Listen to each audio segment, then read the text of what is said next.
Feel free to introduce yourself. Jeremy Redigal I come from Assistant Waptanoyate and live in Enemy Swim. So what were you doing today with the kids? Today I was asked to come down here and share some of our traditional games, and today mainly lacrosse, or in Dakota we say takapsicha, and so it's our traditional form of the lacrosse game that you see today that's kind of played in modern times. And what are the equipment, the balls and the handles made of? So we have, I have two different sticks. They're, the same kind of stick, but made by two different people. Maxwell Kelsey out of Bemidji, Minnesota made this one, and Ben Spears, who is Anishinaabe over in the Twin Cities, made this one.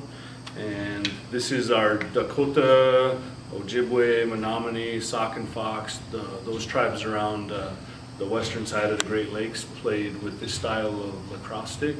And then the ball we use is usually just made with buckskin filled with buffalo hair, sometimes filled with sand. A long time ago they were made out of wood and pottery, different types of implements. How does it change the game to have, say, a buffalo hair ball versus a sand ball? The sand is probably more of a modern thing. They probably did use it a long time ago maybe, but it's just today, because the balls made out of wood are hard, and if you get hit with them today, people get hurt and stuff. So when we come into schools, we have to have a softer ball to play with. So we'll either use one made with buffalo hair or sand. And the nice thing about the sand ones is it gives a little bit of a weight to it, but it's not hard enough to where it hurts if you get hit with it. And we also use modern lacrosse balls that they have what they call like practice balls, and they're kind of more of a softer rubber type material, and we'll just cover those with buckskin and use those also. Is there any traditional quantity of players? So a long time ago there could be as many as 50 to 100 on a team. Wow. And the field size could be anywhere from 300 yards to a mile or more in distance. And yeah, usually it was bands or tribes that would play against each other. Sometimes it could be done within just a community or a village, but for the most part, people would travel a long distance to come together and play, and then the whole community, the whole village was involved when that happened, so you had a lot of players out on the field.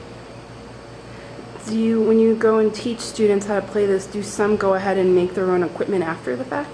I've just with some of the students that are the youth back home that I work with, we've done that. We've gone to different workshops. We're actually going to do one in the springtime, and I definitely try to teach them about the work that goes into it.